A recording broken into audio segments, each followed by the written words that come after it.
Om Sai Ram, Chapter 7, Shri Sai Nathaya Namaha. Wonderful Incarnation, Behaviour of Sai Baba, his yoga practices, his all-pervasiveness, Leper Devotee service, Master Khaparde's plague case, going to Pandharpur. Wonderful Incarnation. Sai Baba knew all yogic practices. He was well versed in the 6 processes, including dhoti, stomach cleaning by a moistened pieces of linen, 3 in breadth and 22 half in length. Khanda Yoga, that is separating his limbs and joining them again, and Samadhi, etc. If you think that he was a Hindu, he looked like a Yavan. If you think him to be a Yavan, he looked like a pious Hindu. No one definitely knew whether he was a Hindu or a Mohammedan. He celebrated the Hindu festival of Ramanavami with all due formalities and at the same time permitted the sandal procession of the Mohammedans. He encouraged wrestling bouts in this festival and gave food prizes to winners. When the Gokul Ashtami came, he got the Gopal Kala ceremony duly performed, and on Eid festivals, he allowed Mohammedans to say their prayers in his masjid. Once in the Muharram festival, some Mohammedans proposed to construct a tajia or tabut in the masjid, keep it there for some days, and afterwards take it in procession through the village. Sai Baba allowed the keeping of the tabut for 4 days, and on the 5th day removed it out of the masjid without the least compunction. If we say that he was a Mohammedan, his ears was pierced. If you think that he was a Hindu, he advocated the practice of circumcision. If you call him Hindu, he always lived in the masjid. If Mohammedan, he had always the dhuni, sacred fire there, and the following things which are contrary to Mohammedan religion, that is the grinding on the handmill, blowing of the conch and bells, and oblation in the fire, bhajan, giving of food, and worship of Baba's feet by means of arghya, water, were always allowed there. If you think that he was a Mohammedan, the best of Brahmins and Agnihotris, leaving aside their orthodox ways, fell prostrate at his feet. Those who went to make inquiries about his nationality were dumbfounded and were captured by his darshana. So none could definitely decide whether Sai Baba was a Hindu or Mohammedan. This is no wonder, for he who completely surrenders himself to the Lord by get rid of his egoism and body consciousness thus becomes one with him and has nothing to do with any questions of caste or nationality. Such a one as Sai Baba was saw no difference between caste and even beings and beings. He took meat and fish with fakirs but did not grumble when dogs touched the dishes with their mouths. Mahalsapati, an intimate Shirdi devotee of Baba who always slept with him in the masjid and chawdi, said that Sai Baba told him that he was a Brahmin of Patri and was handed over to a fakir in his infancy. And when he told this, some men from Patri had come, and Baba was inquiring about some man from that place. White Sai Leela, 1924, page 179. Mrs. Kashibai Kankar, the famous learned woman of Pune, says in the Experience number 8, published on page 79, Sai Leela, on hearing of Baba's miracles, we were discussing according to our theosophic convention and fashion whether Sai Baba belonged to black or white lodge. When once I went to Shri, I was thinking seriously about this in my mind. As soon as I approached the steps of the masjid, Baba came to the front and pointing to his chest and staring at me spoke rather vehemently. This is a Brahmin, pure Brahmin. He has nothing to do with black things. No Mussulman can dare to step in here. He dare not. Again pointing to his chest, this Brahmin can bring legs of men on the white path and take them to their destination. This is a Brahmin's masjid, and I won't allow any black Brahmin to cast his shadow here. Such a unique and wonderful incarnation was Sai Baba. On account of the merits in my past birth, I had the good fortune to sit at his feet and enjoy his blessed company. The joy and delight I derived therefrom was incomparable. In fact, Sai Baba was pure Anand and consciousness.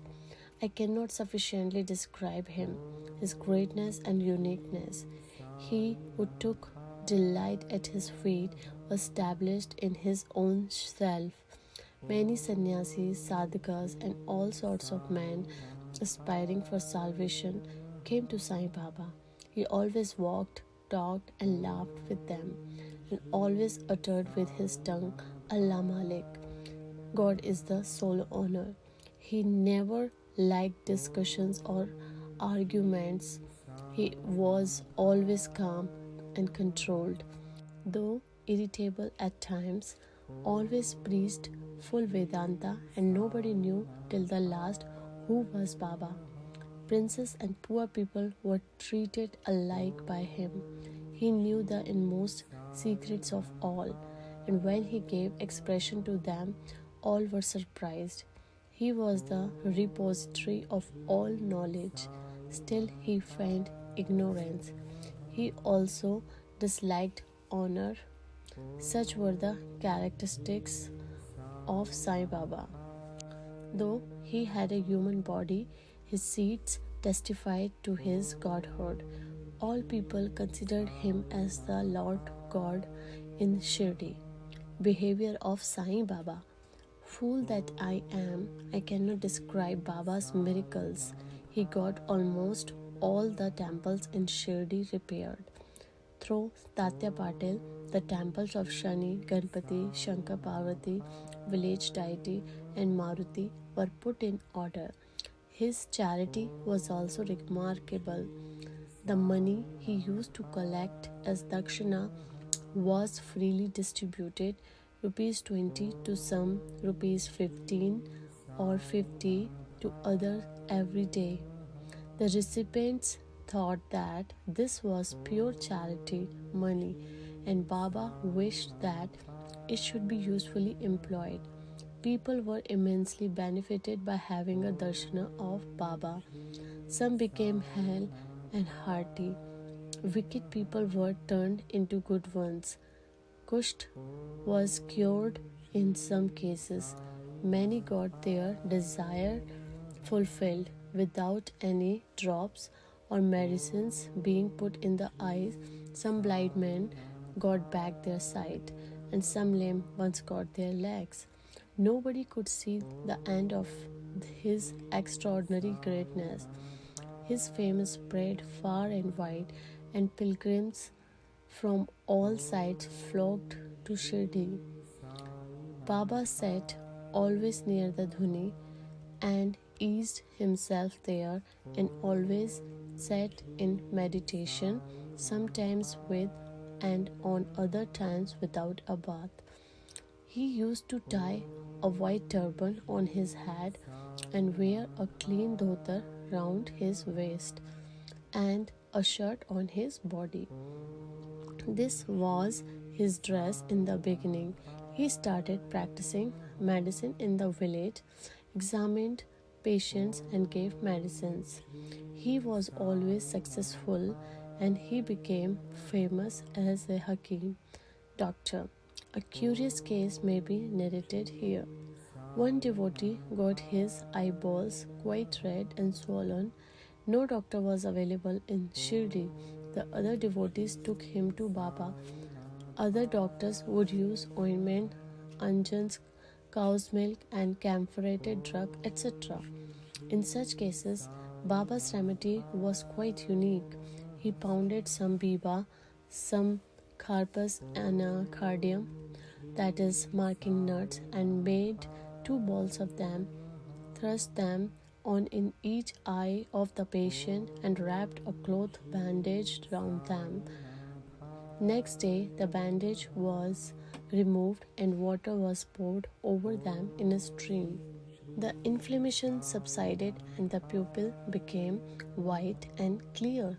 Though the eyes are very delicate, the biba caused no smarting but removed the disease of the eyes. Many such cases were cured, and this is only an instance in point. Baba's yoga practices. Baba knew all the process and practices of yoga. 2 of them will be described here. Devotee or cleaning process.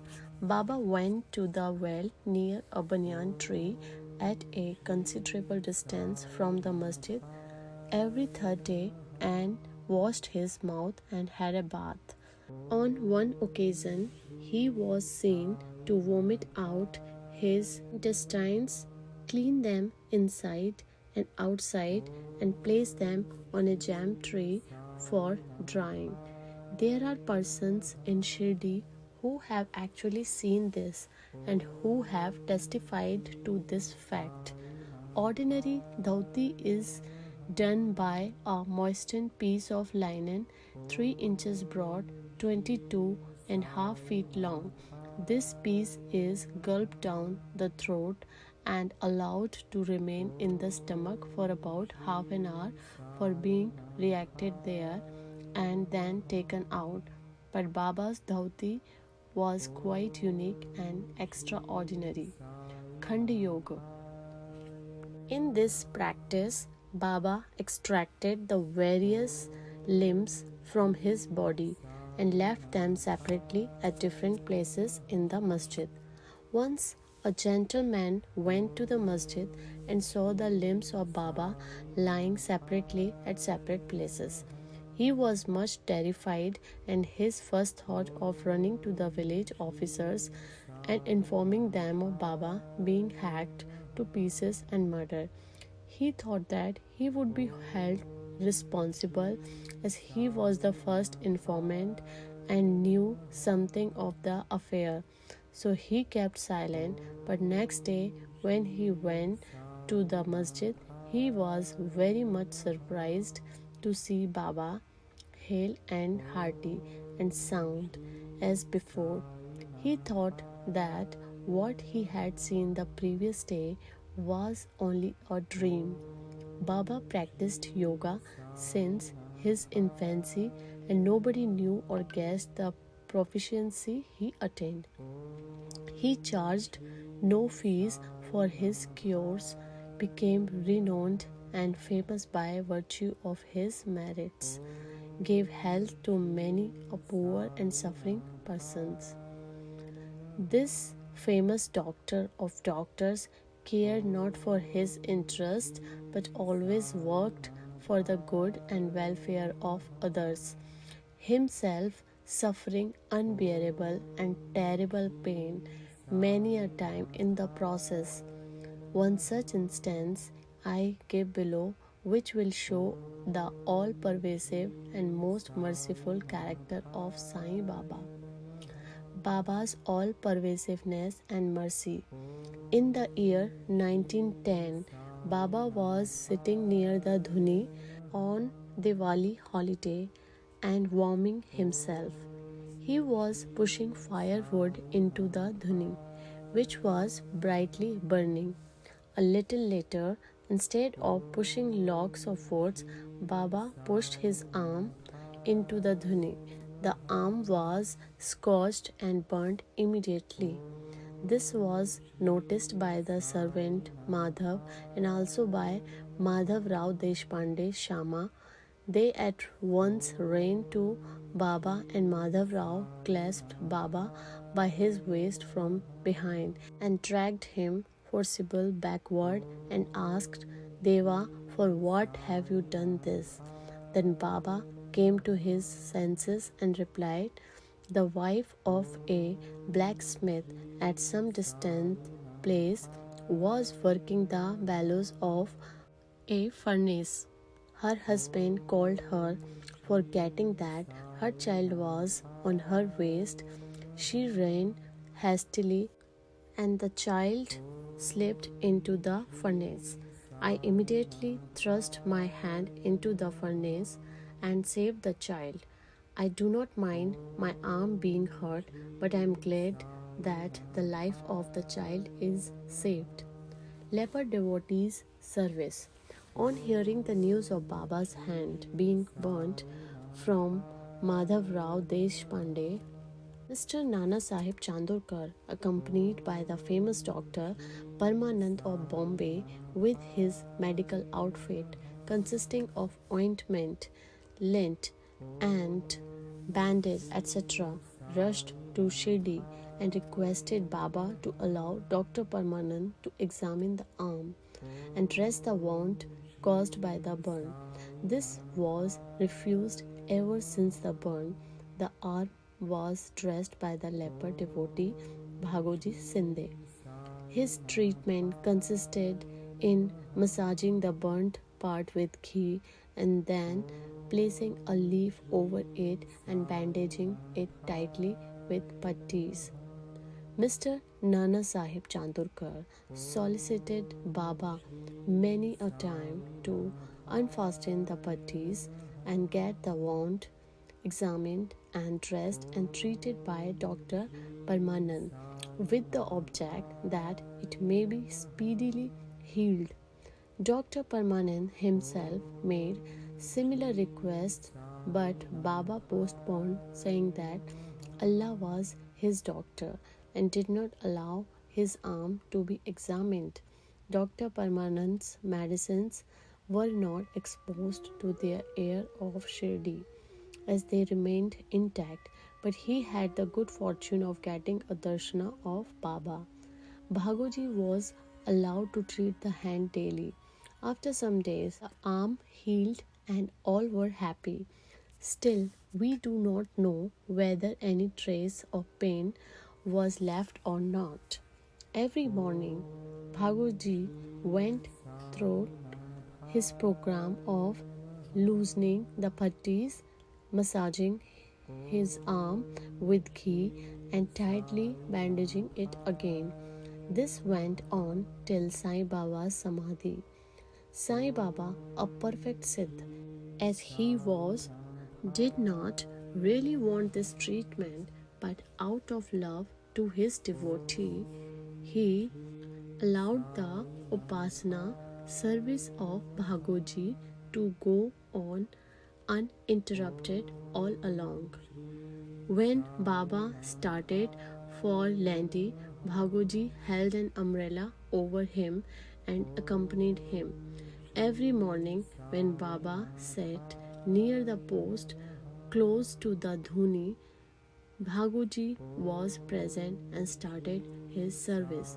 Bhagoji was a sinner in his past birth. He was suffering from leprosy. His fingers had shrunk, his body was full of pus and smelling badly, though outwardly he seemed so unfortunate. He was really very lucky and happy, for he was the premier servant of Baba and got the benefit of his company. Master Khaparde's plague case. I shall now relate another instance of Baba's wonderful Leela.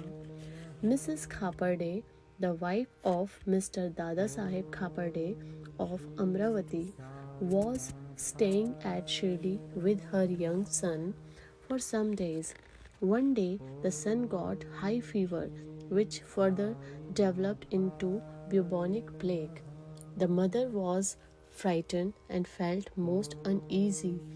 She thought of leaving the place for Amravati and went near Baba in the evening.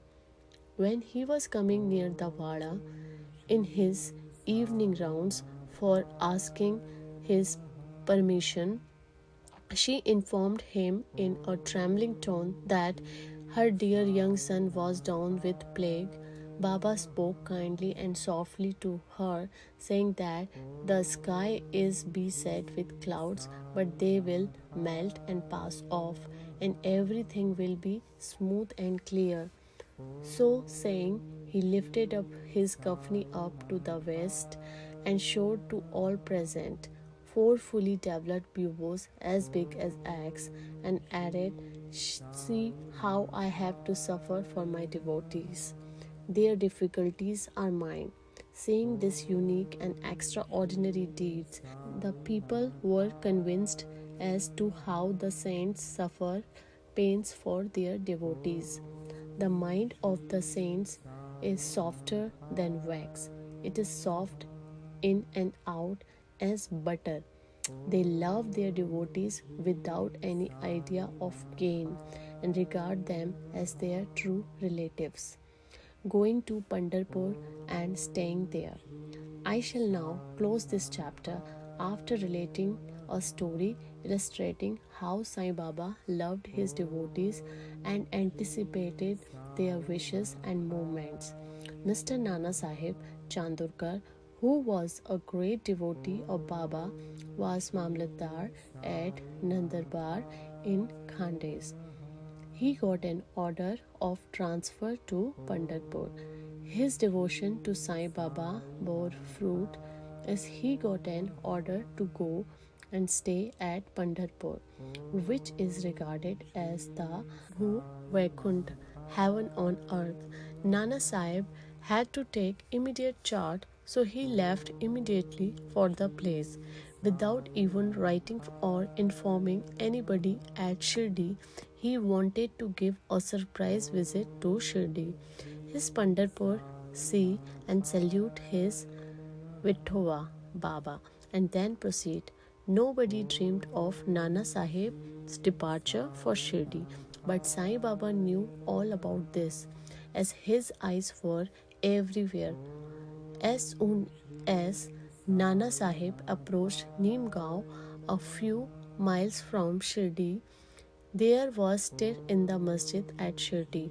Baba was sitting and talking with Mahalsapati, Appa Shinde, and Kashiram, when he at once said, "Let us all four do some bhajans. The doors of Pandhari are open. Let us merrily sing."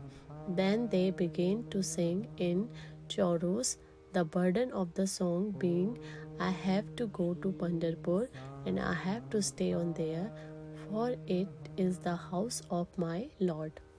Baba sang and devotees followed him.